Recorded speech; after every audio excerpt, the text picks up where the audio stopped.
Hello and welcome to the Wellness Connection podcast with Fiona Kane. I'm your host, Fiona Kane. We've just had Easter here in Australia, so I hope you had a lovely long weekend. And whatever you did or didn't do over that weekend in regards to food, just move on. Forgive yourself and move on. So much of what I see with my clients and just in general is that people they hold on to things for way too long. They shame themselves for way too long over perceived failures or falling off the wagon or all of those things. The quicker that you just get on with it and move on, the better it will be. So just whatever you did or didn't do, it's fine.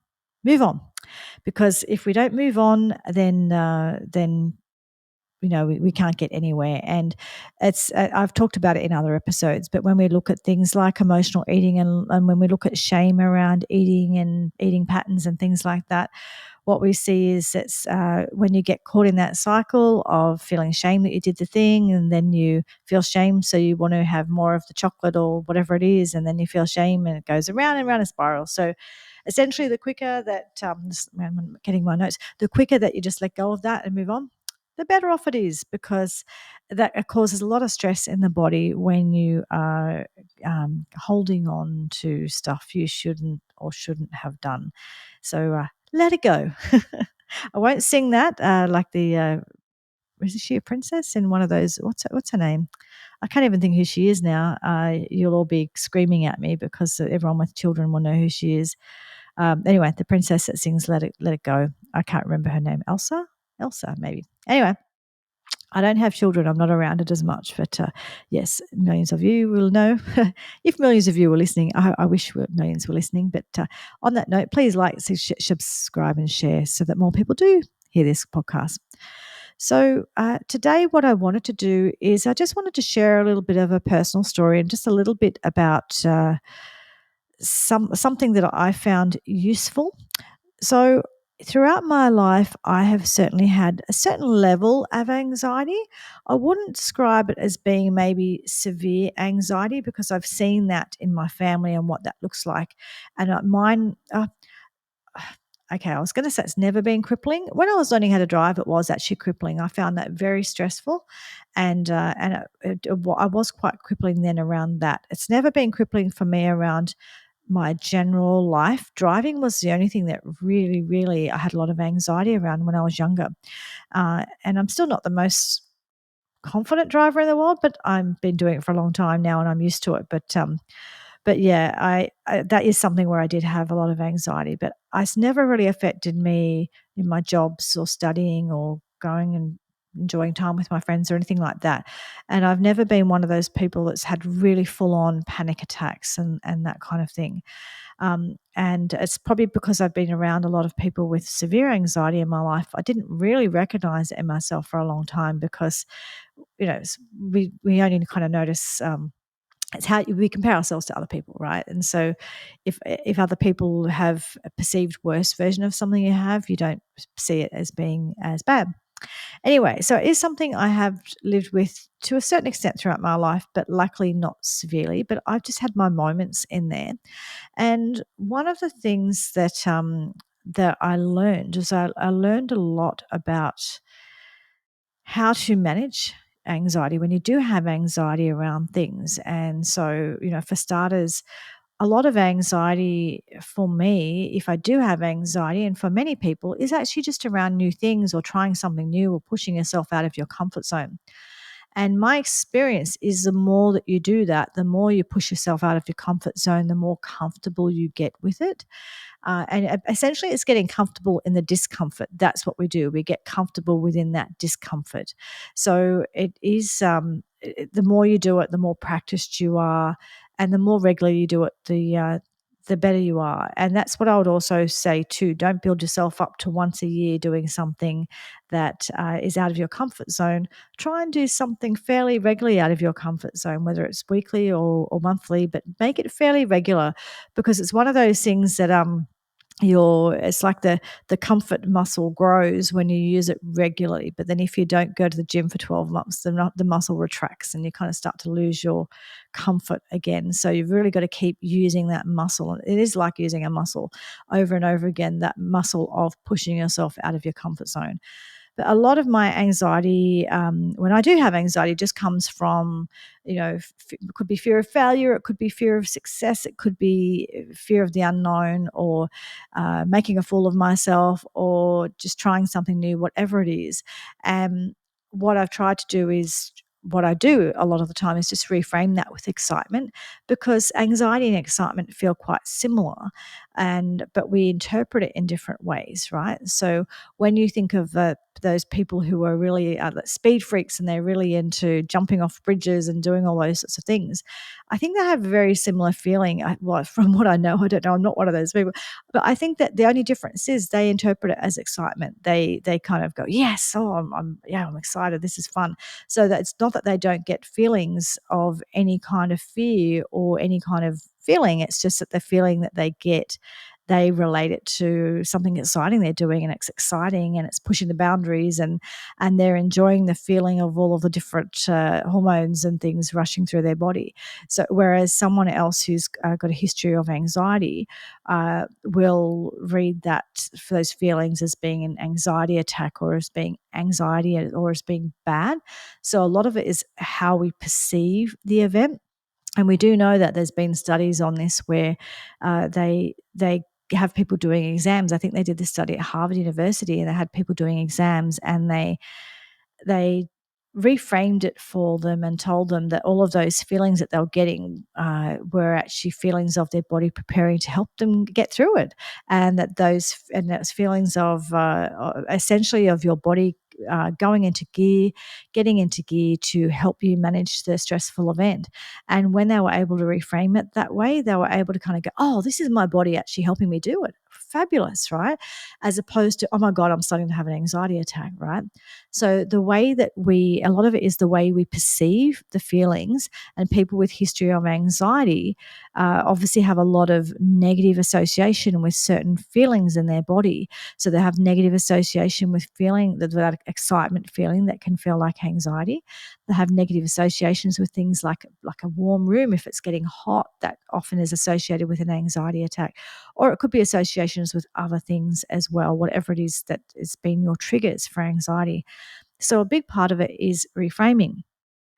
The other thing that I've learned, though, is I've learned that I have to be aware of my breathing, and I have to be aware that I'm not hyperventilating. I don't go into the full hyperventilate mode, but I do tend to, and I'm actually just aware of it now while I'm talking to you.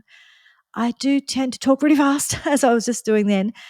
And I tend to do a lot of that upper breathing where you're not really using your whole diaphragm to breathe, which is what I've just started doing now that I've brought my attention to it, but where you're sort of doing that shallow breathing that's all from the upper chest, right? A lot of us do this. It's very automatic, and I'm one of those people. I automatically go into that mode, and I don't have an awareness until I stop and think about it, of my breathing and slowing down my breathing and making sure, hold my hand on my tummy at the moment, making sure when I breathe that actually I'm pushing my tummy out. I'm using my whole diaphragm. Now, I'm not an expert on breathing. Go and talk to someone who is, so I don't pretend to be an expert on any of this. But I do know bits and pieces about this. And what I do know is when we hyperventilate, or just sort of shallow breathe, we can get a lot of symptoms associated with that. And a lot of those symptoms are what will bring us into that panic attack, that anxiety attack. And if you recognize some of those symptoms starting to happen, uh, and you can say to yourself, oh, I know what this is, you can start to slow your breathing down. So it's kind of getting in ahead of the anxiety attack sort of thing. So the symptoms, I'm just going to have a look. I mean, I'm obviously, you guys, you can Google this. I've just at the moment I'm on healthline.com and just looking at what they talk about for hyperventilation. And essentially, what they say is, and it can be a really serious issue. And if it feels very serious for you, if you're unsure, please seek medical attention. I'm not encouraging anyone to not seek medical attention. I'm just talking about a situation where in the past I've sought medical attention. Now I know how to manage it. And then, if it got past a certain point, then I would seek medical attention. But it's just getting to know your body and getting to learn. But yeah, if you're unsure, get medical attention, of course. But I'm just talking about an experience that I've had and something that I've learned, and you can learn that within your own body and make those decisions. But if you're ever really unsure, just get medical attention, but because it can be serious. And the symptoms can last up to 20 or 30 minutes. But essentially, when we hyperventilate, uh, what happens, and one of the most common causes is anxiety, stress, nervousness.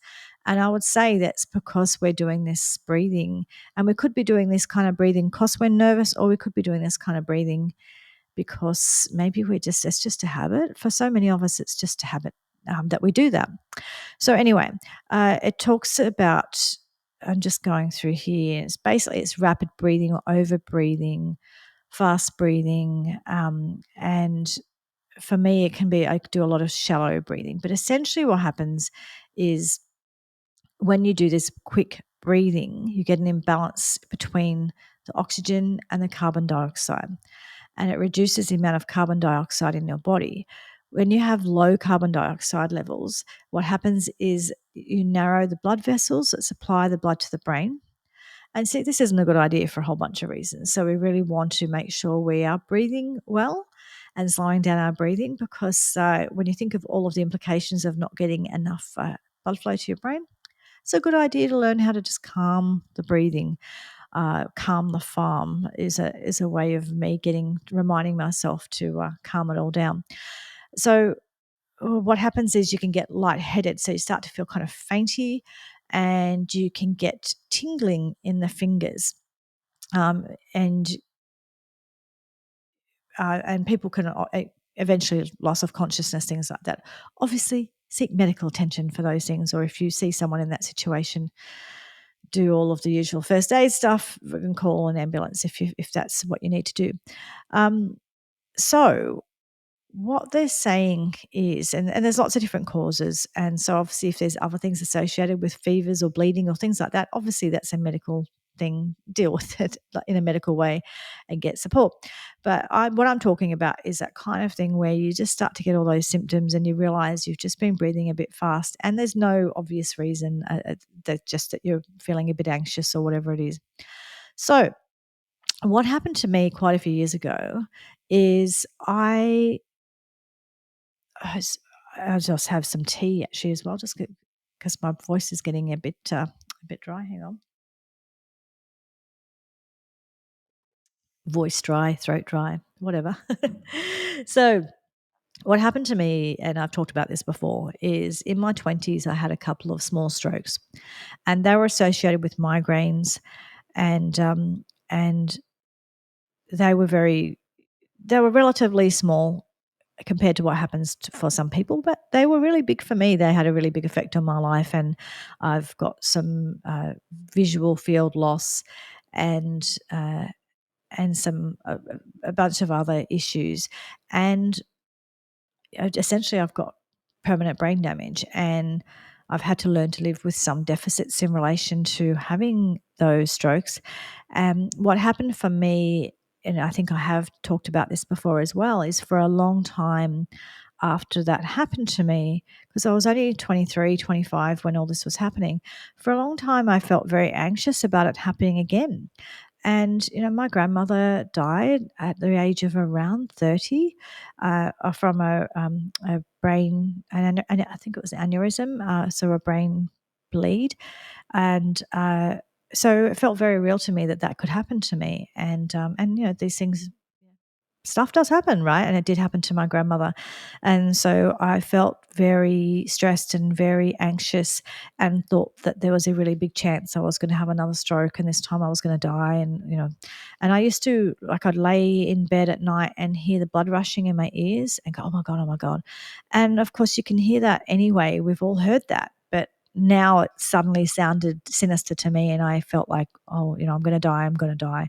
And I had a lot of this on and off for years because anyone will tell you this. When I speak to anyone who's had any type of event, whether it's been a stroke or a heart attack or some other event, when people have events, especially at a young age, but I would say really when you any age really, when you start having events like that, you do lose your confidence. You lose your confidence physically and mentally, and you start to when we're young and we're healthy, if we're lucky enough to be young and healthy, you feel like you're, what is it, 10 foot, 12 foot tall, bulletproof, whatever it is, but you just really do feel uh, nothing can happen to you. And when suddenly something does happen to you and you realize that you're living a human life in a human body and it's fragile, and suddenly just everything can change just like that. When you realize that,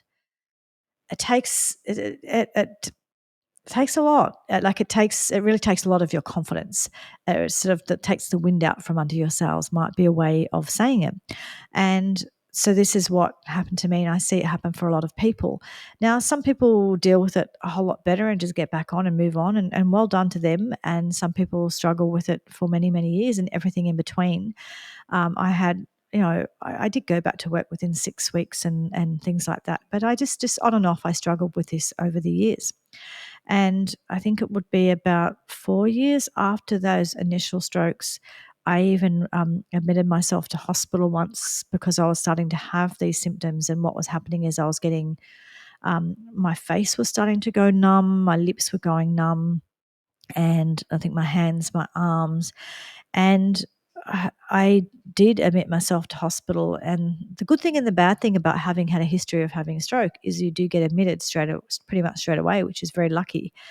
The bad thing is because of my history of stroke that they were very extra cautious, which is good, but it's also bad because what it meant is I got sort of over treatment because essentially I believe what happened is I was actually just having anxiety, and but they weren't sure if there was something going on in my brain, and I got sort of I ended up in hospital for a week, and I ended up on various medications, and one of the medications I went on, I had a severe allergic reaction to, which caused me to be in severe pain with arthritis for about 3 months.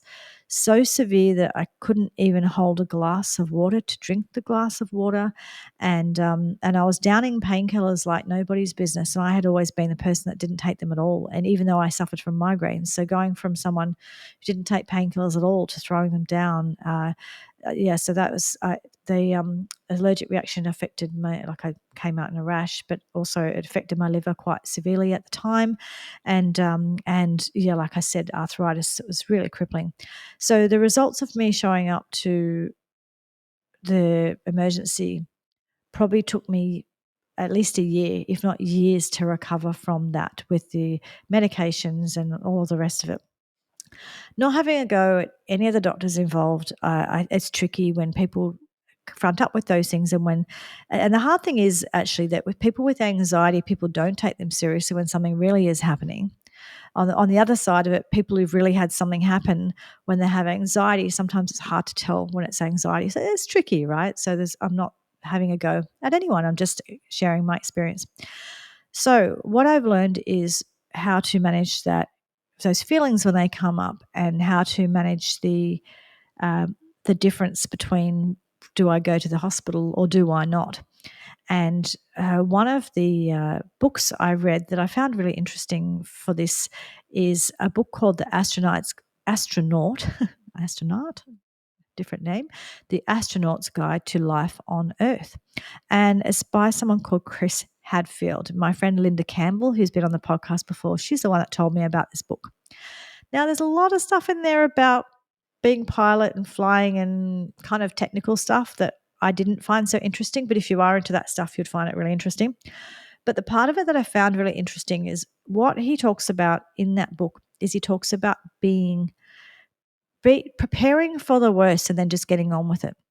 And essentially that's what they have to do as astronauts. So they will spend years learning. It might be at least months, but if not years, just practicing for one mission, let alone all of the years they've spent learning to be a pilot, learning to be an astronaut, and learning all of the different skills that you need to have to be on an aircraft, like a shuttle type aircraft, because they don't just have to know their job. I think they have to know a lot of the other things that other people are doing, because everyone needs to know how to fix stuff if it goes wrong, right? So anyway, with astronauts, what they do, like I said, they can spend months and months, months, probably years, I think he said, planning for a mission. And they plan everything. They plan what is going to be done to their bodies if they die, what to do with the body, who's going to tell their kids, who's going to tell their kid that's at university here, who's going to tell their kid that's at university there, who's going to tell the wife, who's whatever it is, but they or husband or whoever. But this is just a man who wrote this book. But essentially, they plan every last minute of all the things that could go wrong, and of course, all the things that can go wrong on the shuttle, all of those experiences, everything that can go wrong. And they practice it so many times, and they plan it, and they've got the whole plan of action. This person's going to do this person's going to do that, this person's going to tell my wife, blah, blah, blah. It's all planned. And so he said, by the time you get on the, what's it? I was going to start up the launch pad. Is it the launch pad? By the time you get started on that launch pad, you're taking off. By the time you're doing that, you don't care about any of that. You've sorted it, right? So you've thought about it, you've made plans for it, you've sorted it. And then he said you don't feel anxious at all because you're just getting on with it.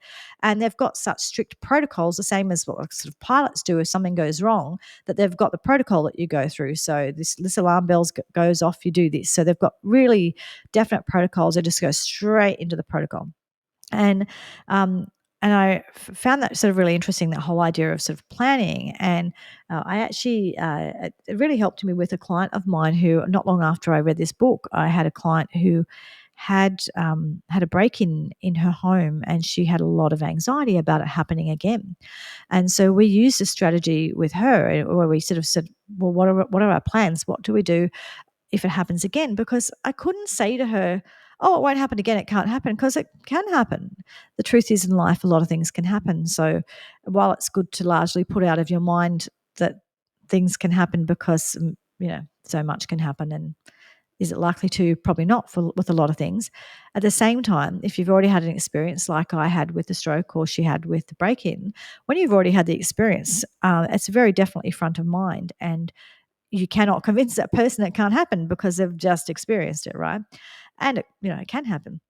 So with her, we just planned, all of the bits and pieces. So it might be like, where's the list of people to ring? Who do you ring? Who do you ring first? Who do you ring second? Do we need to put extra locks in, alarm systems, cameras? I can't remember what it was, but all the practical things, right? And essentially that really helped her with her anxiety, because it wasn't me saying, oh poo-poo, don't think about that. Don't be silly. You're overreacting. That can't happen, because that doesn't help. Yes, it can happen. So let's actually just plan it and then move on, right? So you just do it, you plan the life out of it, and then you move on. And so this is exactly what I did. So a few years ago, when I had a clinic in Penrith in Sydney, and at the time I think I had a few, maybe about 4 staff that were working for me, and I was really, really busy in clinic, one client after another. But I started having this thing where my tongue would go numb. And I've talked to, by the way, I have talked to my doctor about this, and I've been to a neurologist recently and had tests and things. So don't think I'm completely ignoring this stuff. But yeah, I just have these times where my tongue goes numb for a while. And sometimes when that happens, I start feeling a bit stressed, and I do this shallow breathing that I do, and then I start having some of those other symptoms like the face tingle and that kind of thing. And I have an awareness around it now. I start having those symptoms and think, oh, okay, that's interesting. All right, what do I need to do? So I think about, what do I need to do and what do I think is going on? And what I did at that time, because it lasted for, I think, several months actually, that I had the tongue thing going on, the tongue numbness comes back every so often now as well. So what I did is I spoke to my husband and I spoke to my staff. And I went through with them, I explained to them the it is the FAST acronym for strokes. So the FAST acronym stands for face, arms, speech, and time. So face is the face drooping. So if you ask someone to smile, can they smile, or they cannot, part of their mouth just is drooping, right? Arms, can they lift their arms? Can someone lift their arms? So the A stands for arms. And speech stands for slurred speech. If you've heard my previous episode where I've talked about my stroke, I was actually slurring, but I didn't know I was. You can't hear it when it's you. I thought that I was speaking very slowly, but the person on the other side thought I was on drugs, so slurred speech. And then obviously triple O if there's any of these signs, right? So essentially, what I did is I told the people around me what to look for. And I taught them that. I said, look for these things. And in between consultations, when you come in to talk to me, if you ask me to smile, whatever, just look at what's going on. And if you're unsure, call an ambulance, right? So I just said that to the people around me. And then I just got on with my life. And you know what? It worked. It really worked because, what? I can't sit here 24/7 stressing that I'm about to have a stroke. Either I am or I'm not. And it felt like, okay, well, it doesn't really feel like I am. Generally feel okay. Everything's going okay. So what I did is I just made the plan. I made the plan of the people around me who were close to me, who were in contact with me, what they needed to do if it happened, or if I felt like my symptoms were getting worse. I have, like I said, since spoken to my doctor and neurologist and things like that. However, I just made the plan. So I just wanted to share that with you because I thought that, that might inspire you into maybe something in your life where you could do a similar thing, where you could make a plan. So I'm not obviously not saying ignore symptoms and ignore medical emergencies. And we've always got to try and balance that out and figure that out. And if you're not sure, just err on the side of caution. It's better to look like an idiot than it is to end up in a bad way and not get the help you need. However, if you do recognize this in yourself, that this can be something that happens for you and your version of this, we've all got our different version of this, then putting a plan into place is really, really useful. So a plan of how to manage that or what to do around that. It could be someone checking in with you. It could be someone who regularly, if you live alone or something, it might be you have someone check in on with SMS every half an hour, every 10 minutes, every hour, whatever it is, every day, depending on where you're at with symptoms and things. And you know that person's going to ring an ambulance if they can't get hold of you, whatever it is. But make plans. And when we make plans for the worst, because sometimes we do have to just be aware the worst can happen, make plans for it, then just get on with life and get on with living, because living is the most important thing. Live while you're here, not spend all your time worrying about what might happen. And so, anyway, that's a strategy that worked really well for me. And I hope that you might be able to, some of you might be able to bring that in for yourselves. Look, I hope that you have a great week. And please, again, I would ask you to like, share, subscribe, comment if you're on Rumble or YouTube. I really appreciate that. I appreciate feedback. I appreciate anyone asking for any topics to be discussed, and just please share this. The more people that find out about it, the more I'll be able to do this, because I can only do so much because I've got to work for a living. So if I can make more of an income from this speaking, then I can do more of it. So anyway, please like, subscribe, share, and have a wonderful week. And I will see you all again next week. Thanks. Bye.